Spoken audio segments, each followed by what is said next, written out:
Bismillahirrahmanirrahim. Assalamualaikum warahmatullahi wabarakatuh. Ketemu lagi dengan saya Raden Nur Taqwiyasara SPD.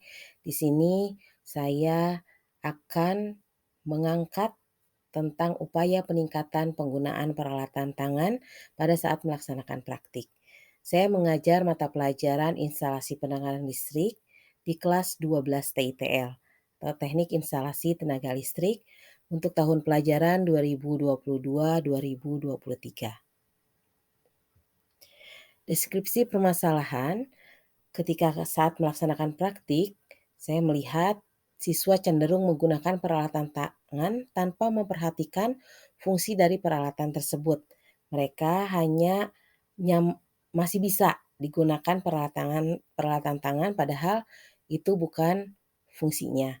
Yang kedua, sikap siswa dalam menggunakan peralatan tangan saat praktik tidak sesuai dengan sikap yang seharusnya. Kemudian yang ketiga, ditemukan komponen-komponen praktik yang menjadi disfungsi setelah dipakai praktik karena kesalahan dalam menggunakan peralatan tangan tersebut. Akar permasalahannya, saat melaksanakan praktik instalasi penerangan listrik, masih banyak siswa yang menggunakan peralatan tangan tidak sesuai dengan fungsinya. Misalnya, mereka menggunakan tang pemotong untuk mengupas kabel. Padahal untuk mengupas kabel ada tang pengupas yang bisa mereka pergunakan. Kemudian sikap menggunakan peralatan tangan tidak sebagaimana mestinya. Ketika misalnya mereka uh, menggunakan baut, kemudian mereka menggunakan peralatan tangan obeng, sikapnya tidak sesuai dengan yang seharusnya. Sehingga bisa mengakibatkan peralatan tangan atau komponen-komponen yang digunakan dalam pelaksanaan praktik mengalami disfungsi. Alternatif solusi yang saya terapkan kepada peserta didik yaitu yang pertama, selalu mengingatkan siswa ketika sikapnya tidak sesuai ketika menggunakan peralatan tangan. Jadi selalu diingatkan, kemudian mengingatkan siswa ketika menggunakan peralatan tangan tidak sesuai dengan fungsinya.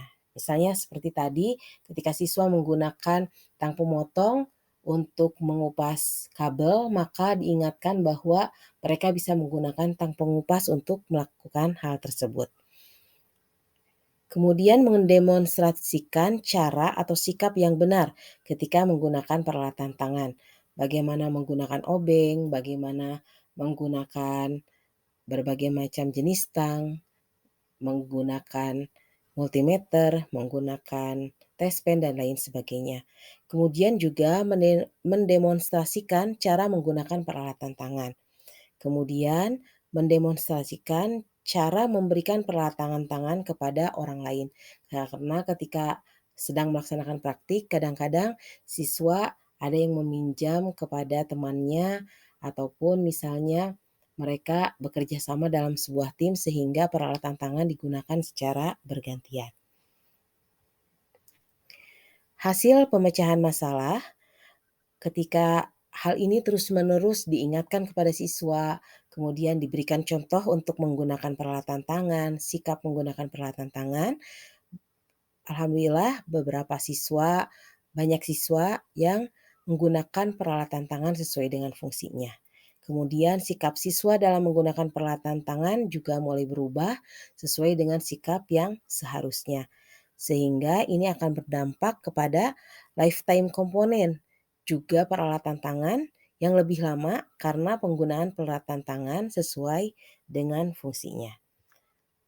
Terima kasih, itu saja yang bisa disampaikan pada presentasi kali ini.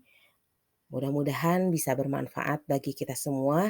Assalamualaikum warahmatullahi wabarakatuh.